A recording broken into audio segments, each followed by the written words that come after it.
Good afternoon, America. What a pleasure to be back with you at the America First Warehouse. Joe the Box, Teresa, Martin, Bill, we love all you guys. And it's just an honor to be here. For those of you who don't know me and haven't seen me in a while, my name is Shane Jenkins, the co host of Liberty's Cage with the wonderful Sarah Maccabee.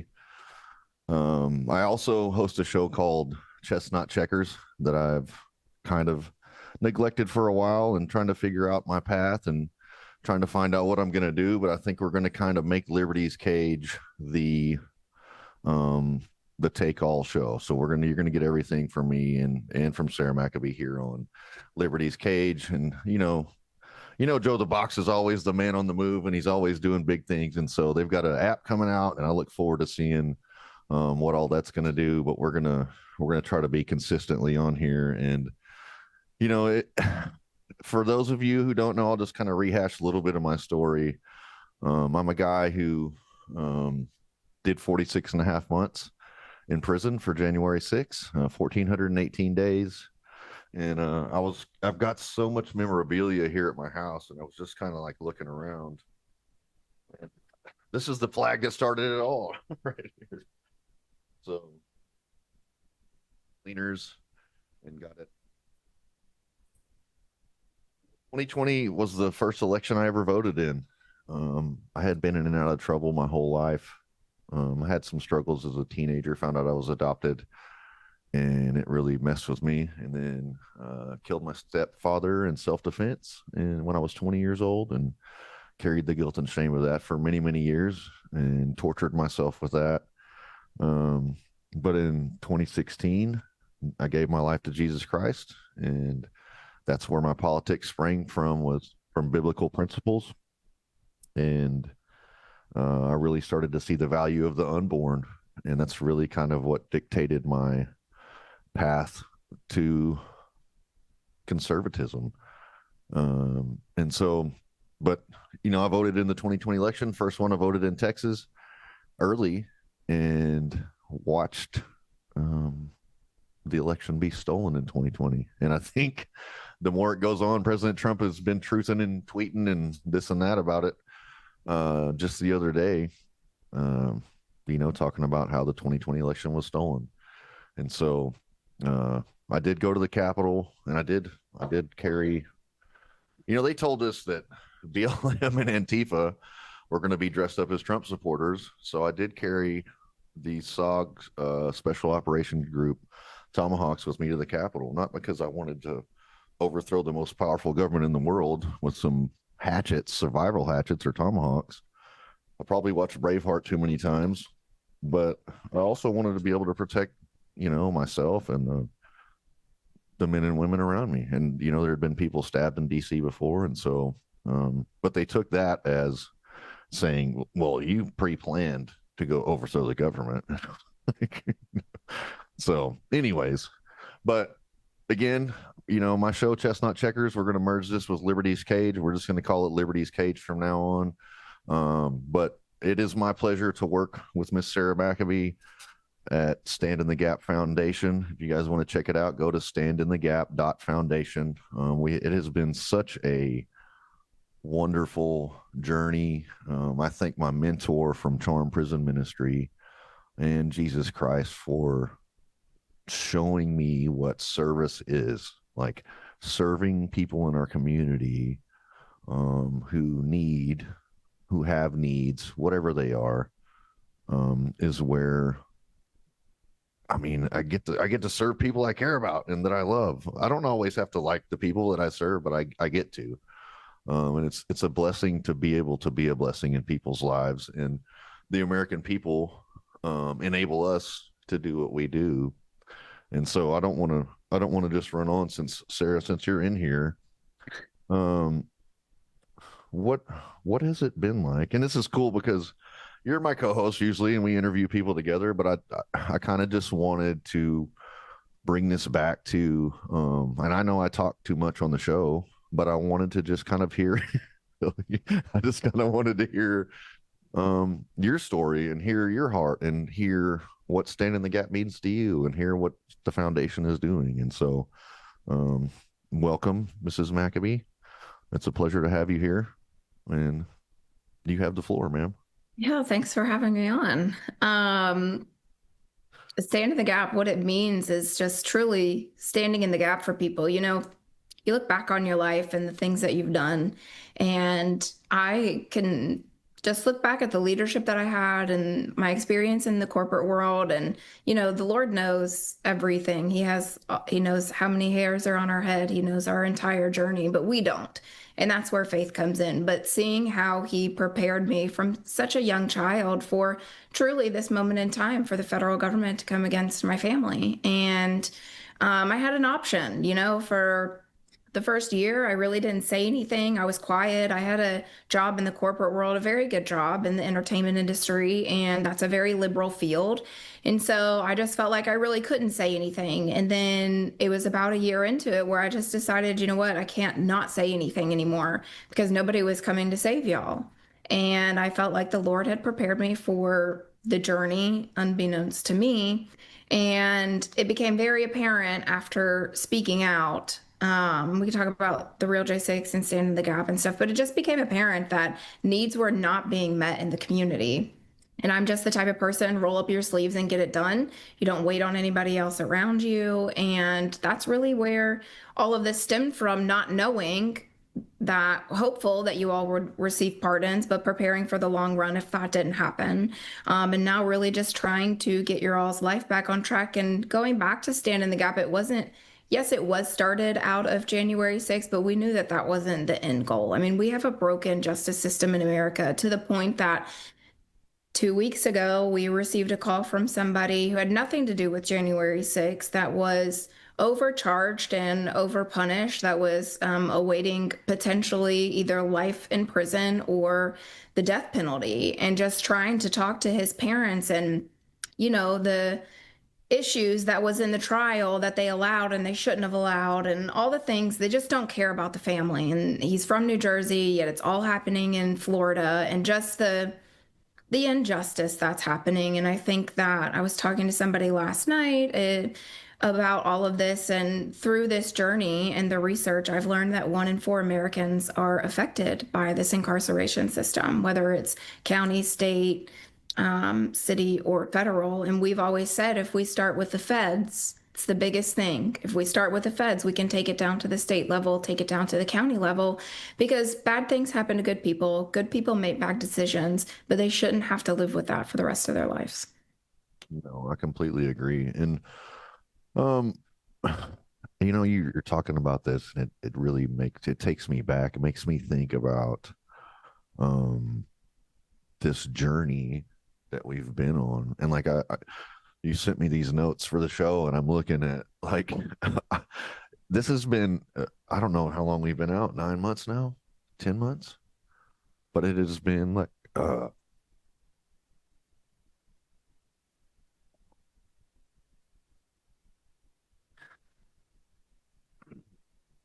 it has been a roller coaster of a journey.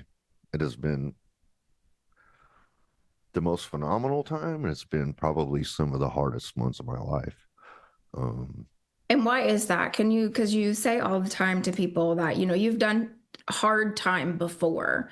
You've done, you've lost family members and all kinds of things in your time previously. But this time getting out has been so different for you. And we won't go into like any of the details and whatnot, but I just want the American public to know that this is an everyday challenge. This isn't something President Trump, with the stroke of his pen, got you all out of prison, but literally nothing else has happened from the federal government. And so, like you said, there's some really good times, and there's also been some of the hardest times that these people have had to deal with, not only over the last 4 years, but the last 10 months. I mean, I'm just sitting here thinking about, like, we've got this card with the pardon the 14, the people who haven't been pardoned that have only been commuted. And I'm looking at these faces, and many of these faces I did like months and months and months and years in a probably, like, I don't know how big room in the DC jail with. Were denied everything, were kept in solitary confinement, watched people get beat by the guards, sprayed by the guards, dragged to the solitaire, to the shoe, to the hole. Loved some people, hated some people, like, you know, and we buried Bart. And like, I just think of all these things that it just seems like everything cuts so deep right now. And I don't understand it really. It's, you know, I've been blessed to rebuild my life, and it's a wonderful thing, but it's also a very difficult thing. And it's difficult to watch my friends. Like, I look at these people who are mostly veterans, law enforcement, Marines, Army Rangers, whatever it is, Jeff McKellop, Special Forces, like these people who are good people who are suffering, and trying. Everybody's on their own journey, and some people are doing better. Like you might think, oh, this guy really had it all together, and he's like a train wreck right now, or this guy was a train wreck in jail and couldn't get along with him, and he's doing great. Like, and it's a beautiful journey of life. And maybe I'm getting old and sentimental is maybe what it is, you know. Maybe I got low T or something. I need to get some testosterone or something. Probably should get some sponsors for that.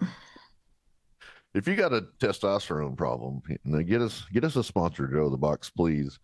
We're getting ready to go to commercial break, but when we come back, we'll talk about kind of what the direction of the foundation is, and maybe some of the things we've already been able to do. Like, we have done some wonderful things, and it has been a pleasure. It has been a challenge, but it has also been a pleasure. We thank you guys for tuning in to Liberty's Cage with Sarah and I today, and we'll be back right after these commercial messages. Thank you. The America First Ultra MAGA store for all your MAGA needs. We sell t-shirts, tumblers, flags, hats, sneakers, bumper stickers, and a whole lot more. The most patriotic America First retail store. The America First Ultra MAGA store. Gold and silver, it's God's money, and we all need it. Unfortunately, the whole precious metals industry is rigged in favor of the wealthy people. In fact, it's so complicated that 95% of all Americans don't own any precious metals. What the industry needed was a way for us to buy fractional units of precious metals, get free storage in a secure vault, have them insured, take physical possession of the metals, or instantaneously liquidate the assets at one of the highest buyback prices in the industry. Well, now there is. It's called a Sound Money account, and everybody needs one. With a membership, you can start buying gold and silver with as little as $1. Now that fits everyone's budget. Also, our members can gift gold and silver between each other in our Sound Money accounts. What a great way to pass on generational wealth. You'll be able to rest easier knowing you have the security and flexibility found in having your very own Sound Money account. Please scan the QR code or go to tafwsoundmoney.com to learn more. The America First Warehouse wants every American to have access to owning their very own precious metals. All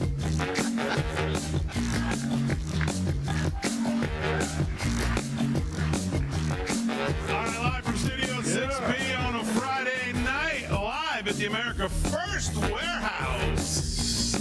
Live at the America First Warehouse on a Friday, Real America's Voice, all across the country, 103.9 LI News Radio, all across your radio, Suffolk County, Long Island. Glad you're in.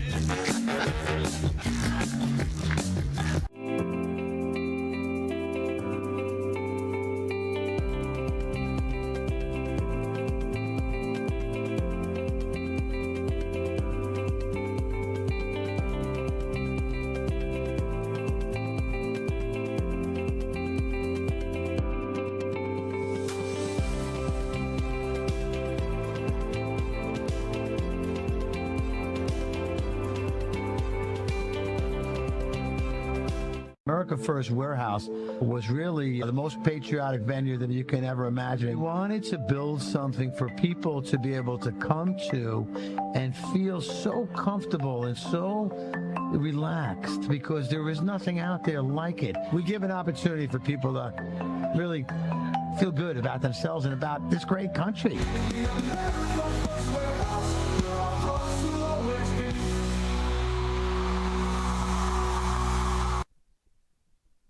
Welcome back, everybody. Shane Jenkins here with Liberty's Cage, with my co-host who's taking the day off and making me do all the work. So I've got to bring the show back, take us out of here. You're doing a good job.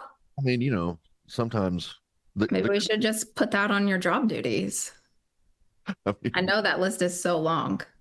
I do all the other work around here. So, but you know, I'm sitting here thinking and looking at, you know, I want you to know that I appreciate you and everything you do and all the hard work that you put in and the hours and the phone calls and the emails that I don't do and that you are excel at.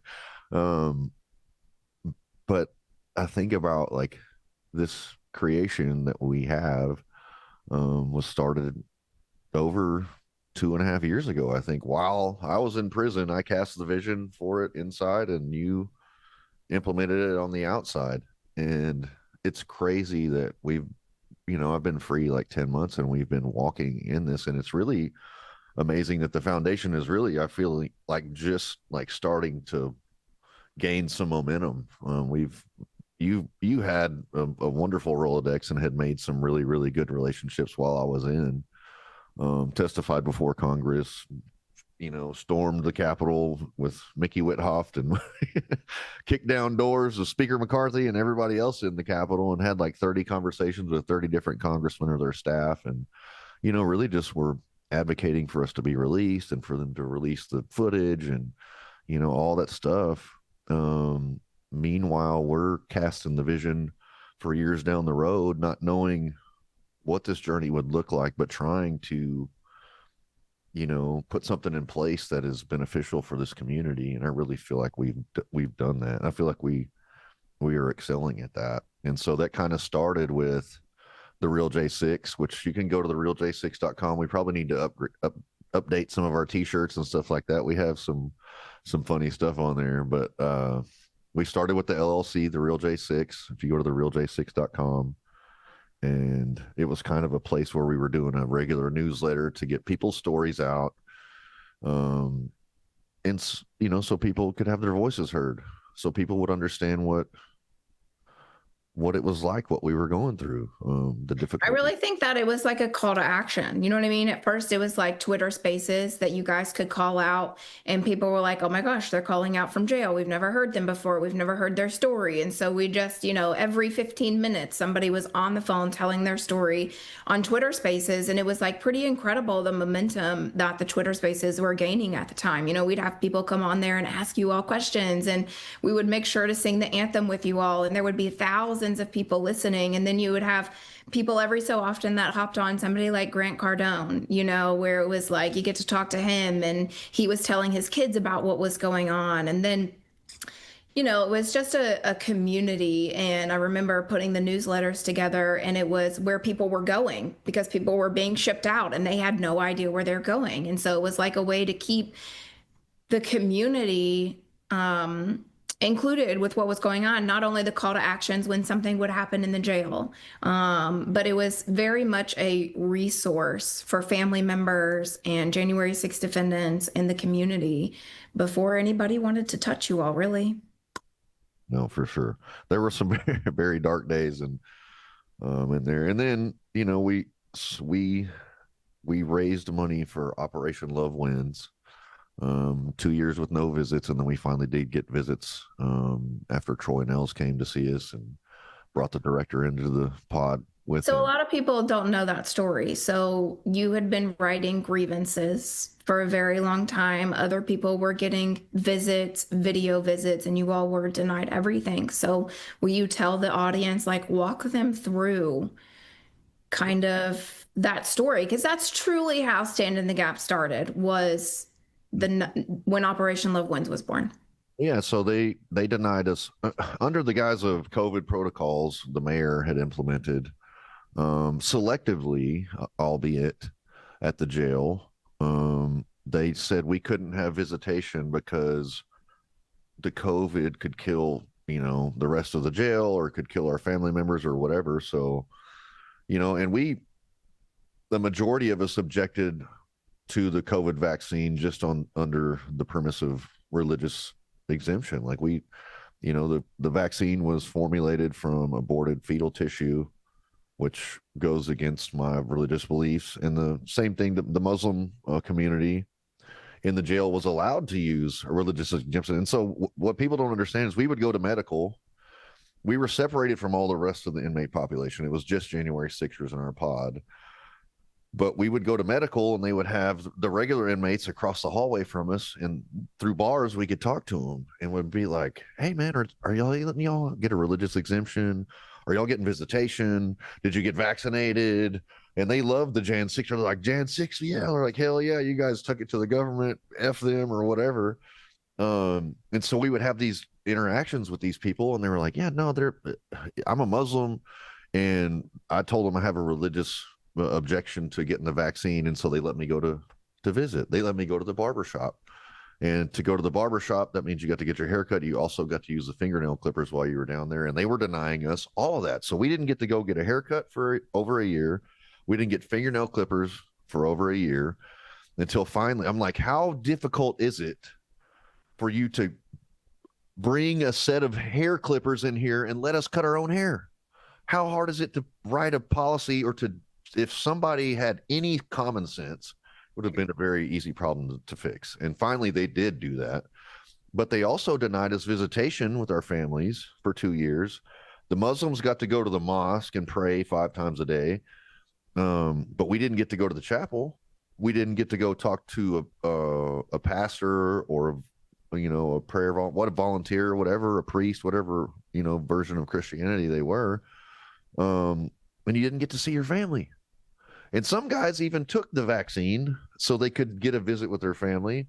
And then were still denied a visit with their family because it wasn't about the vaccine. It was about these guys are January 6 guys. They're domestic terrorists. They're a majority white people in an all-black jail with an all-black staff and mostly in a 97% Biden voting district. And so the anti-fascist people were acting like fascist tyrants in oppressing the January 6 people, which is crazy to think about because they're so, we're a community of who accepts everybody. Well, no, you don't. But so Troy Nehls came to the jail. We had Louis Gohmert and Marjorie Taylor Greene came to the jail. And man, I'll never forget. That was a moment of, they signed my Bible. It's over there. And they had Louis Gohmert and Marjorie Taylor Greene, but they came in. It was like 8:30 at night, and it had been a long year, man. And I just remember, I remember some guys crying, and I remember some guys cheering. I remember some guys clapping. Some guys were chanting USA, USA, and it was like we were hostages. We were, and it was like somebody finally was here to save us. You know what I mean? To help us, to hear what the hell we've been going through, like to face, like hear us. And it did help. They wrote that document. I can't remember what the name of it was. Cruel and unusual punishment. Yeah. Unusually cruel punishment or something. Cruel and unusual, yeah. And Louis Gohmert's a former federal judge. And so that was the first visit. And then Troy Nehls came. And he's actually a congressman from right here close to where I am in Houston in Fort Bend County. He used to be a sheriff there for 8 years. So he came to the jail under the premise of, hey, I was the sheriff of a county, ran a jail for 8 years, no protocols and so we just laid it out to him. We haven't. But mind you, he and his staffers had done the work prior to as well. They were making phone calls to individuals on Freedom Corner, family members. So they knew when they walked in there that it was going to smell like bleach, that the guards were going to lie to them and say that they were allowing things that they weren't allowing. And so they really came in to get answers. But I give props to Nehls and his staffers for really doing the work. I mean, there was weeks leading up to him actually coming to the facility with tons of phone calls. These are the grievances, where they knew what they were walking into. I didn't know this till right now, till you said that. Yeah. But you guys are out there fighting and doing the work out there. So, but he comes in and he's like, so we're like, we haven't had visits in 2 years. And he turns to the director and he says, you're telling me that you have denied these people visits for 2 years? And the director's like, well, I've only been back a year or whatever. And so you've been here a year and you haven't given any one of these people the ability to visit with their family? No. Then we're like, well, religious services. You haven't let these guys go to the chapel? You haven't let them receive communion? You haven't? Well, no, because COVID, blah, blah, blah, whatever. So you can't bring communion down here? You can't bring a pastor down here? You can't bring a volunteer in here to have a Bible study or to have a group? And we were having Bible studies of our own. I was blessed to lead the Bible study in there, Julian Cater and other people. Kelly Meggs, kind of, we would gather people and have our own Bible studies, but still, like, to deny us the ability to have access to that, it was cruel. And so the very next weekend we got visits, and then we're fixing to have to go to commercial break, but we saw that people had been locked up for 2 years. Mama bears out there raising baby bears with Papa Bear in jail, and they have one income, and they're, I think about Meggs and his wife and kids and grandkids in Florida. He's 1,000 miles away, been away for 2 years. They don't have the ability to get flights for everybody to take off work or miss school or whatever and come visit them. And so that's really kind of where we stepped in and said, you know what, you named it Operation Love Wins, and it was really your idea, but don't tell anybody. Thanks. I Yeah. can take credit for it. But we'll share what else I take credit for that probably Sarah came up with when we come back. I mean, we might not, but it's an honor to be here with you all. Joe the Box, Teresa, Martin, Bill, we love you guys. Thank you for having us. We'll be back right after this. Robert Cornicelli doesn't write for attention. In What is White, Cornicelli exposes an uncomfortable truth.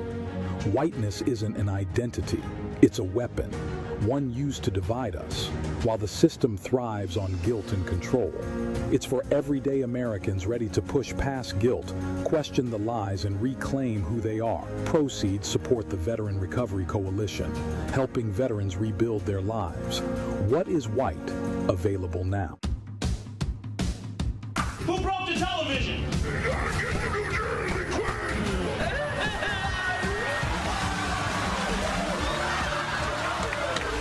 Can we laugh at that? Sounds like me. As of this month, public gay sex will now be mandatory.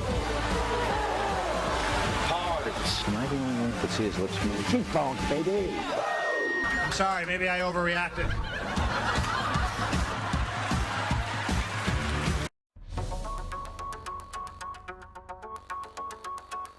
Corporate transfer, fine professional, moving and storage, and inventory management.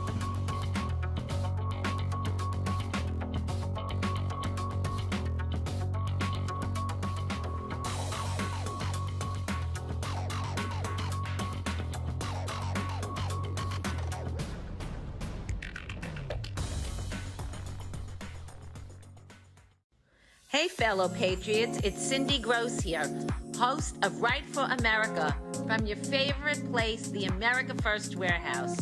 You've seen me show on my show so many products from this country's #1 most patriotic manufacturer with close to 400 products. You need to exchange the products you use in your house to this company and make your dollars count in our country. All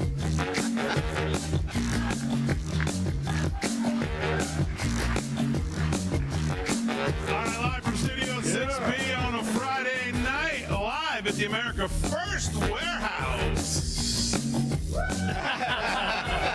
Live at the America First Warehouse on a Friday, Real America's Voice, all across the country, 103.9 LI News Radio, all across your radio, Suffolk County, Long Island. Glad you're in. It's me, Joe the Box, the America First Warehouse, most patriotic venue in all the land.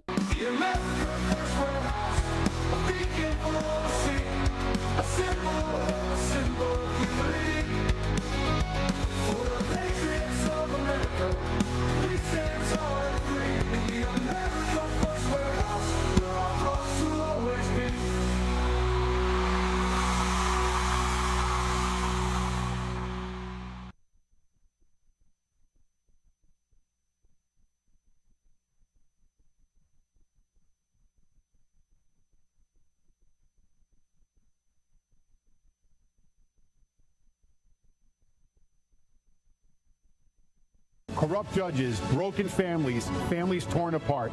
This is injustice. If you've been wronged by the system, join us. Don't stand alone. Hi, I'm Gary Jacobs, president of Americans for Legal Reform. We're the oldest legal reform group in the United States. The justice system in the United States should be transparent, fair, and open to everybody and accessible. Unfortunately, many times that's not the case. At Americans for Legal Reform, we are here to help. Join the movement. Visit AmericansForLegalReform.com and help reform the system before it fails you.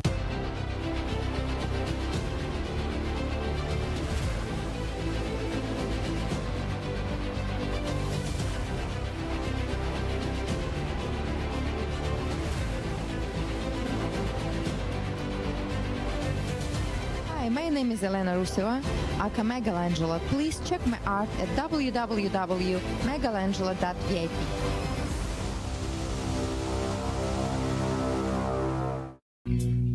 Are you a musician, comedian, actor, filmmaker, or artist who stands for traditional American values? Do you believe in the preservation of our nation, our culture, and our freedoms? If you share our passion for America and want to use your talents to make a difference, we want to hear from you.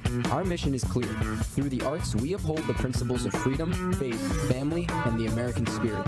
It's time to step up to the mic and make your voices heard. So contact us at AmericanConservativeArtists.com. The Queens Village Republican Club is America's oldest Republican club, founded in 1875. Situated in President Trump's hometown in Queens, New York, we are America First MAGA Republicans, empowering fellow Republicans to get involved in the game of politics at the grassroots level. We host inspiring monthly club meetings on the first Thursday of each month at 8 p.m. For more information, please go to our website at www.qvgop.org.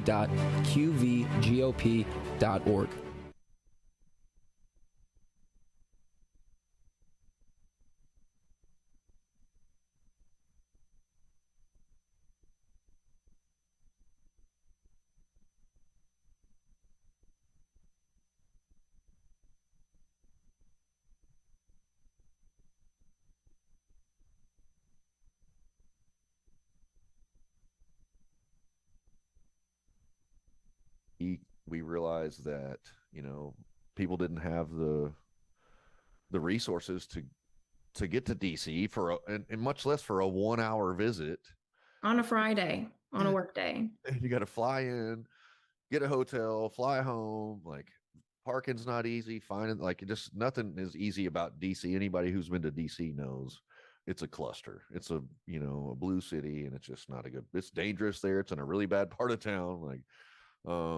But we started collecting frequent flyer miles, hotel points. People were donating money to fund air tickets. Also, people were, we partnered with a wonderful, I don't know the people's names, but they would say, anytime you have people coming that need an Airbnb, just let us know. We'll block out the days and they can stay there. And I kind of want to say that, we have such a wonderful support system. We have a community of people from all over the nation, but also all over the world, really, who've supported us. And I don't want to mention too many names, but there's some wonderful people like Mickey Withoff, Nicole Reffitt, Dwight and Lily. Yeah, Dwight and Lily, like Don and Donna from Cowboy. Rebecca. Man, there's so many. We could probably sit here and just name people for the rest of the show. But they made it happen.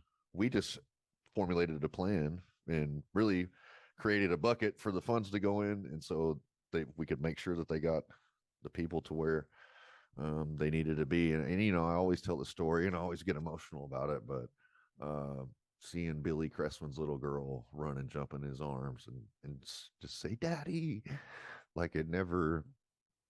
I just knew that we were doing something that was worth doing when I got to see that, when he hadn't seen his kid in over 2 years. And I'm in the visiting with one of the volunteers who's people would just sign up and say, "Hey, Shane, we're going to come see you this weekend because we know your family's so far away, but they're local, Virginia or DC or whatever." And I'm sitting there and I get to watch that little girl run into Billy's arms. And man, it just was something that was phenomenal. And so it has guided the rest of this journey. And there's moments like that just really let me know that this is worth doing. I'm sitting here looking at, and I believe it's Gene Dickinson, right? Yeah. They gave me this flag, and I don't know if I'm holding it up the right way. But this is from Manila, Utah, at the rodeo, and they've really helped stand in the gap. But I mean, I think it's important that people are doing their part, right? Everybody like fighting the federal government. I can't tell you that was I was terrified but unafraid to fight the federal government. And I know that that is, you look at the military and, you have the front lines, but you have the nurses, you have the cooks, you have the medics, you have the pilots, you have everything in between because it truly takes a village. And that's how I look at like how we have been able to move the football is, we don't have to have these donors that completely fund. I mean, this was privately funded for a very long time until people were unafraid to open up their checkbooks, And so it was like with Operation Love Wins, it was like you didn't have to give money. If you were a corporate traveler and you had so many miles that you were never going to know what to do with, or hotel room nights, that was their way of giving, right? People were volunteering. People were writing to you all through Patriot Mail Project. There were so many things, people opening their home via Airbnbs. It was like, that's truly what has moved the needle in this is people just doing what they are capable of doing because everybody has a spot here. Yeah. I mean, the grassroots is like, I mean, this nation is, people don't understand the power that they have, not only in their love and their giving, their support, but also like this nation is our nation. That's what these people in DC forget is like, we lend them our vote and they've betrayed us for so long. It's time for us to take back the power and through like you say, it makes so much sense. It was a horrific and terrifying experience and I still bear the scars of it, but I would do it all over again. And people who support us, and whether it was through a letter or a postcard, remember the people from Virginia that would send us the little American flag postcards. I have them hanging across the banister in here that we hung for 4th of July and C2B. And man, it's just such a freaking awesome thing. Martin, you're going to have to put a clock up because I don't know when we're going to run out of time. So you're going to have to let me know. They'll talk all night, so please put up that clock. We have to do. But we had the pleasure of this weekend. What was it last week, I guess, going to, kind of the evolution of Stand in the Gap is the short term. We're going to help January 6 people, that's what we're doing currently. But the long-term goal is, and this, listen, donors, all the money you donate now is going to help January 6 people. But the mission for Stand in the Gap in the future is to change legislatively, the prison system to help these people enable them to have the opportunity to become the people that would be a pleasure for you to have them next door to you. You know what I mean? And so we got to go, I got some things here. I got what is this? A double stitched water buffalo, right? Water buffalo belt. Yeah. I got this this is inmate made from the Angola prison rodeo. I got this wonderful Gulf of America plaque it's probably gonna, it might look good like right there or something. I don't know. It's gonna be here somewhere in the studio. I have so much stuff that I need to hang up. We have if you want to, I don't know if you want to let Martin roll some of the video before we go, and then maybe we'll come back with some too. Yeah, for sure. We can start with that. Okay. We bought these awesome cornhole boards that are American flag. They're lacquered, like a tan and brown American flag with "We the People" across it, and it was just like, oh, these are awesome. It costs more to ship them home, I think, than it did to buy them. But it was just a really unique and special experience. Like Angola prison is a really, really bad prison in Louisiana. But and a lot of people don't know my adopted dad has been to prison. Oh, there's the video right there. Here in the historic Angola prison. Of One of the guys who made these awesome cornhole boards. I don't know who that other guy is. You know, being the Patriots that we are, we're going to have to go ahead and get these. Hopefully the person behind the camera. I don't know how I'm going to get them home. I flew down here. I'm not taking them on the plane as a carry-on. So But yeah, I mean, we got to see. I mean, some of the stuff we saw, those guys were getting brutalized by those bulls. And I mean, they're getting paid, but good Lord, when we come back, I'll put a TikTok up, and this guy got scorpioned by a bull, and man, it hurts my back to watch that video. We got one segment left, and we haven't even talked about anything yet. I feel like all the time we're running through our show notes and we're like, all right, what are we going to talk about now? And now it's like, we're almost out of time. and now we need more segments. But I think too, like going back, like the reason, I mean, Angola, we can go into like the history of it all, but it's the last standing prison rodeo in America. And, you know, one of the questions that we had before we went down is why, you know, why did Texas and Utah and I mean, we were talking to a sheriff out in Utah, and that's the first thing he said to you when you said that you were in Louisiana at the prison rodeo. He said, yeah, we used to have that a long time ago, and the states have taken it away. And I think it's just part of what they do to you all to make you all not feel human, you know. And after we walked there, we had so many questions that we asked Grok to get more information on. And it's like, for me, it's like, why can't other states go back to this? Yeah. We'll come back to this when we come back after this break. Thanks for tuning in to listen. The America First Ultra MAGA Store. For all your MAGA needs. We sell t-shirts, tumblers, flags, hats, sneakers, bumper stickers, and a whole lot more. The most patriotic America First retail store. The America First Ultra MAGA Store. Gold and silver, it's God's money, and we all need it. Unfortunately, the whole precious metals industry is rigged in favor of the wealthy people. In fact, it's so complicated that 95% of all Americans don't own any precious metals. What the industry needed was a way for us to buy fractional units of precious metals, get free storage in a secure vault, have them insured, take physical possession of the metals, or instantaneously liquidate the assets at one of the highest buyback prices in the industry. Well, now there is. It's called a sound money account, and everybody needs one. With a membership, you can start buying gold and silver with as little as $1. Now that fits everyone's budget. Also, our members can gift gold and silver between each other in our Sound Money accounts. What a great way to pass on generational wealth. You'll be able to rest easier knowing you have the security and flexibility found in having your very own Sound Money account. Please scan the QR code or go to TAFWSoundmoney.com to learn more.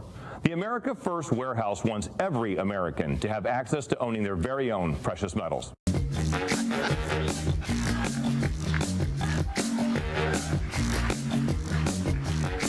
Live from Studio 6B on a Friday night, live at the America First Warehouse.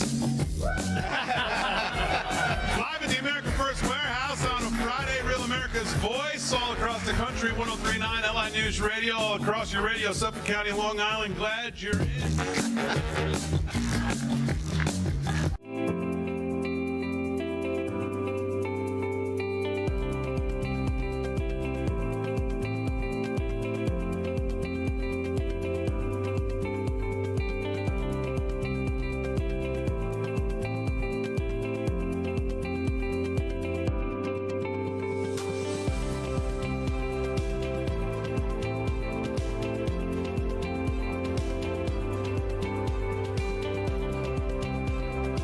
America First Warehouse was really the most patriotic venue that you can ever imagine. We wanted to build something for people to be able to come to and feel so comfortable and so relaxed, because there is nothing out there like it. We give an opportunity for people to really feel good about themselves and about this great country.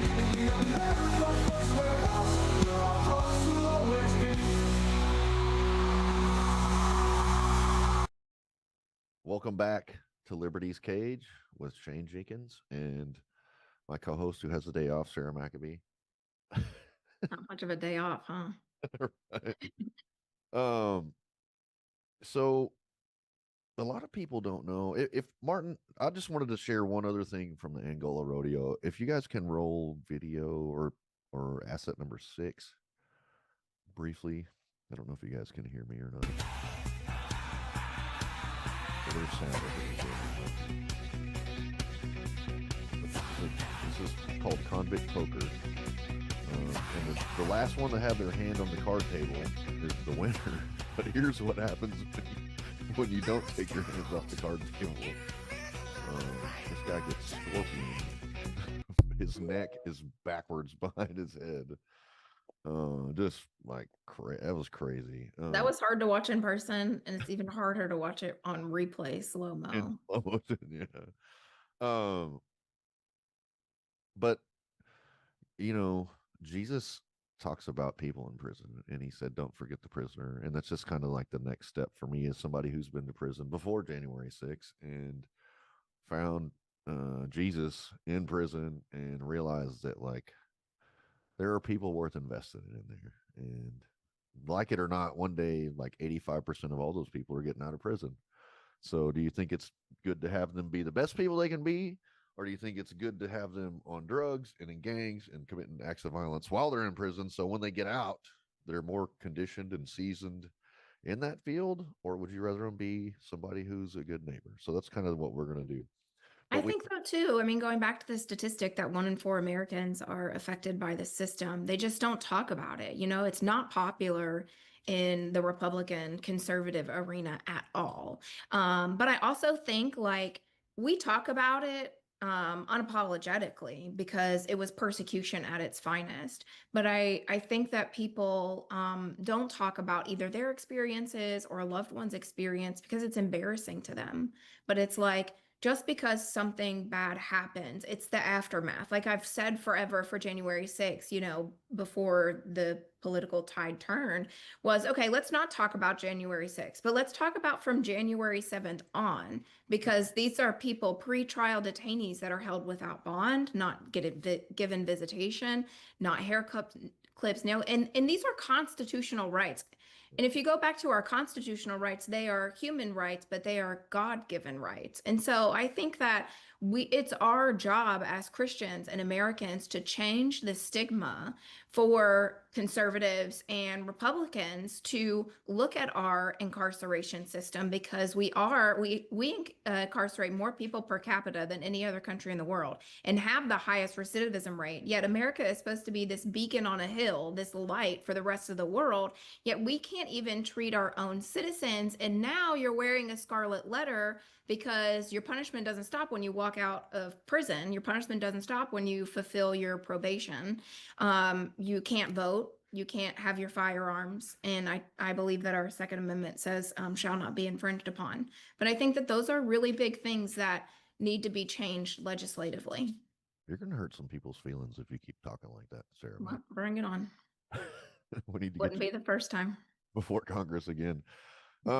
So a lot of people don't know this, but there are at least 14. There's another person we've added to the list, but if you go to standinthegap.foundation/restore justice, you will see some bios and some backstories on some people who have not been pardoned by the president. Like they were released from prison, their sentences were commuted, which means they still have the scarlet letter, they still have, and most of these people had never been in trouble before. I don't think any of these people had ever really been in trouble before, and were not pardoned by the president. They were commuted, released from prison, so they still have a felony.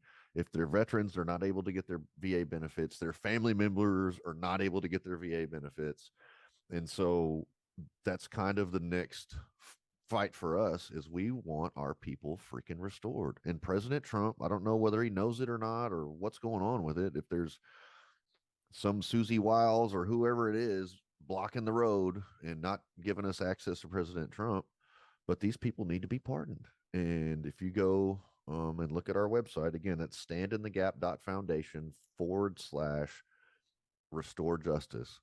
and just see what we're kind of doing there. We're putting together some events. We had to push one back that we were going to have in Pensacola, but I think we're going to move it down the road, and it's going to be bigger and better. Some might say the biggest, and the bestest, but it's going to be fun. There's going to be some good speakers, and I'm looking forward to seeing the guys. It's always, and I say this a lot, but it always, my heart hurts from what I've been through, but always a little piece of it heals when I see my J6 brothers and sisters. And so I'm looking forward to that. And in that same vein, we have some in the future, the next few days, we're probably going to be releasing some unregularly scheduled shows at the America First Warehouse. We're going to have Stuart Rhodes on, who is kicking off the Oath Keepers again, officially. And you're going to have Robert Morris, who is starting a media production company called Lego Man Productions, to take back the culture of being patriotic, of a man being a protector and a defender, and promoting Christian values, good morals, and not feeding into this pedo wood, Hollywood, disgusting DEI, transgender ideology, whatever it is, forcing that stuff down our throats. It's going to be wholesome, good, patriotic, historical, American, Americana.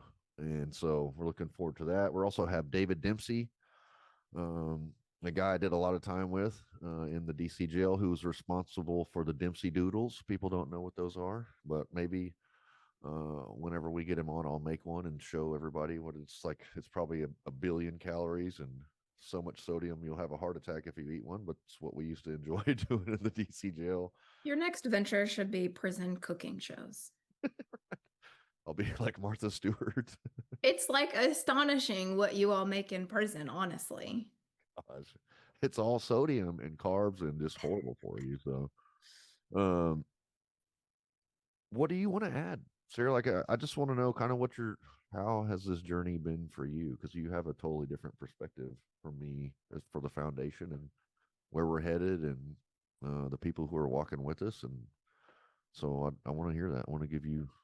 I just encourage people to pick up their sword. We are living in a time that it's not about the last 4 years, 8 years, 12 years. It's about the next 250 years. And what kind of legacy are we going to leave behind? I just think about, everybody knows about our founding fathers, but what about our founding fathers' wives and mothers and children and what they went through? It was only 3% that decided to rise up against what was happening over in England because everybody else was too comfortable. And I say this all the time, until it personally affects you, you're going to do nothing about it.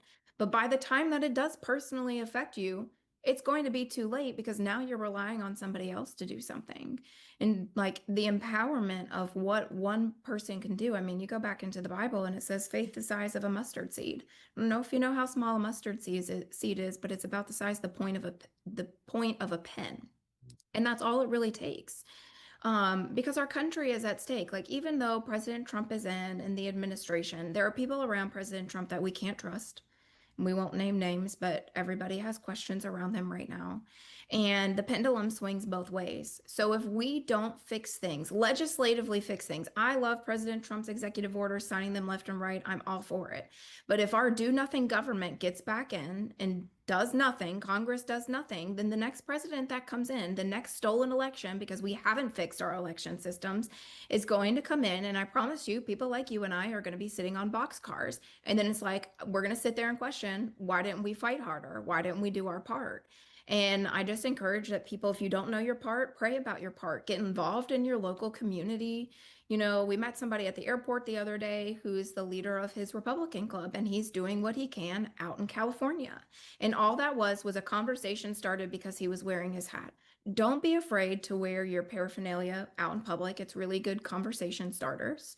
But I want, if any January 6th defendant is watching this, former January 6th defendant or loved one or someone I don't want you to feel like you're alone. I know that we usually fight our battles alone and we have to put on this front because everybody is still watching to see what happens.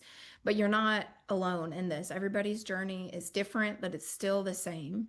And so feel free to reach out to us at Stand in the Gap. That's what we're here for. We're not just this organization to throw money at people. We want to help restore people's families, their lives. You know, we've done some really good things through Stand in the Gap. As right before President Trump signed pardons, we gave $40,000 to the Road Home Project in Texas for them to build tiny homes where individuals have been living.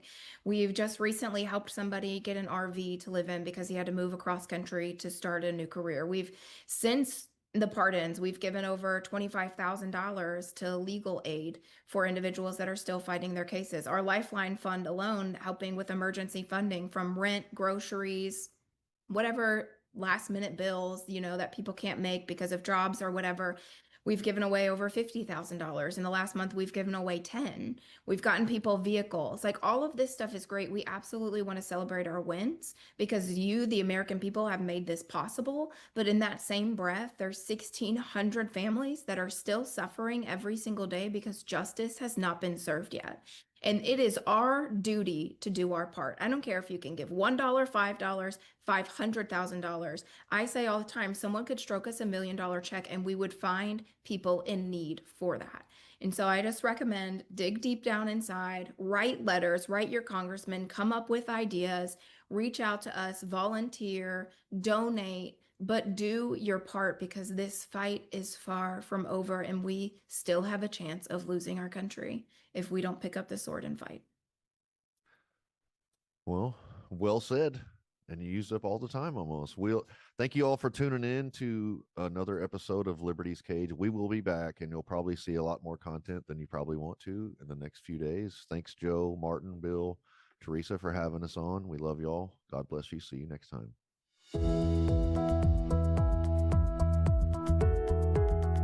All right. You good? Yep. I think it went well. I think it went well too. Probably the easiest one ever. I know. We've talked about this forever, just making it a